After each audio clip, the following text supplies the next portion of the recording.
Hi everyone, I Aishri am from School of Law, Modi University, working as a legal intern in LexisQ and Company. Today in this video I am describing about doctrine of separation of power in India.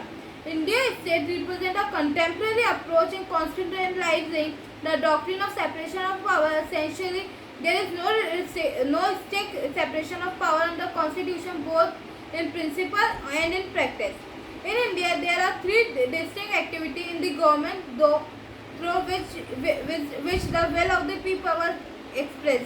The legislation organ of the state makes law, the executive force them, and the judiciary apply them to a specific case arising to out of the bench of the law.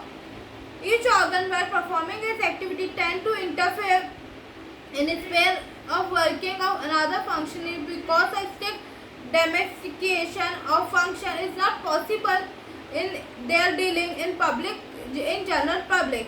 Thus, even when they acting in the ambit of their own power, overlapping function tend to be appear among these three function organs. The question which is very important here is that what would be the relation among these three organs is said. Example, whether three of should be a complete separation of power or there should be a coordination among them. So far as the court concerned, the application of the doctrine, the theory of separation power may be involved to proportionally, namely first that none of the three organs, legislature, executive and judiciary can exercise any power which properly belong to either of the two other. The legislature cannot delegate its power. It is quoted by Dr. Didi Bashu. The constitutional position of separation of power. The Constitution of India embraces the idea of separation of power in the implied manner. Despite there is no express provision recognize the doctrine of separation in an absolute form, but the Constitution does not make any provision for reasonable separation of function and power between the three organs of government. By looking into various provisions of the Constitution, it is evident that the Constitution intends that the power of legislation shall be exercised exclusively by the legislation. Similarly, the judicial power can be said to be vested with the judiciary. The judiciary is independent in the field and there can be no interference with its judiciary function either by the executive or by the legislature.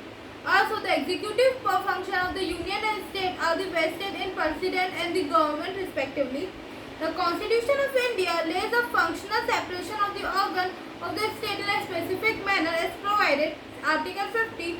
The state shall take a step to separate the judiciary from the executive.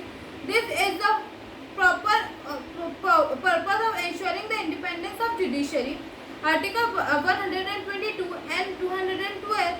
Validity of proceeding in parliament and the legislature cannot be called in question any law. This ensures the separation of immunity of legislature from the judicial intervention on allegation of procedural irregularity.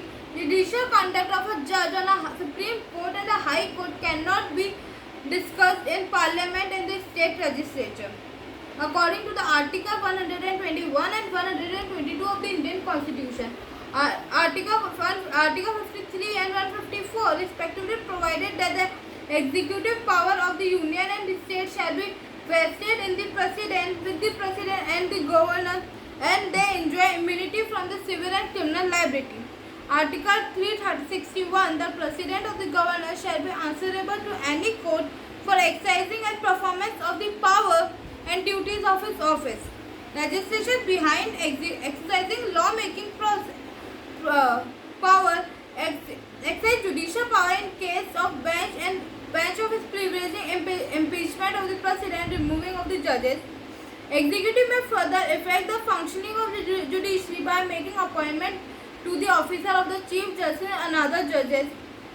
Legislature exercising judicial power in case of amending a law declared ultra vires by the court and revalidating it, while discharging the function of disqualification of its member and impeachment of judges. The legislature discharge the function of the judiciary. Legislature can impose punishment for exceeding freedom of speech in the parliament. This came under the power and privilege of the parliament, but while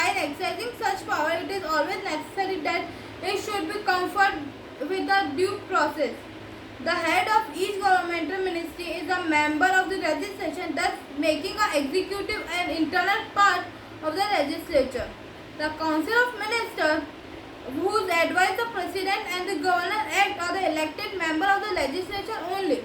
Legislation power that is being vested with the legislation in certain circumstances can be exercised by the executive if the President or the Governor, when the legislature or is not in the session and is satisfied that circumstances exist is necessary, immediate action may be promulgated. Ordinance which have the same force of the act made by the Parliament or the state legislature. The Constitution permits through Article 118 and Article 208 the legislation at the state and center respectively the authority to make rules for regulating their respective procedure and the conduct of the business subject to the provision of the Constitution. The executive also exercises law-making power under delegated legislation. The tribunal and other quasi-judicial bodies which are the part of executive also discharge judicial function. Administration tribunal which are the part of the executive also discharge judicial function.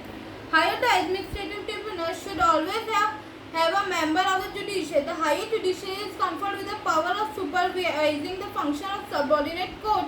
It also acted as a legislature while making a law regarding its conduct and the rule regarding disposal of cases.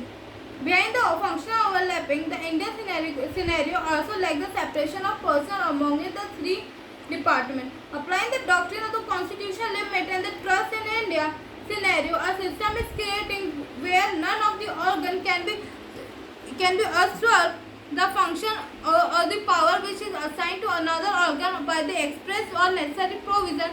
Neither can they divulge the incept of the essential function which belong to them as under the Constitution of India.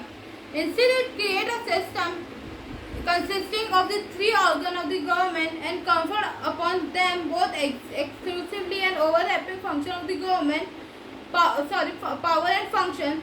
Thus, there is no absolute separation of function between the three organs of the government. Thank you.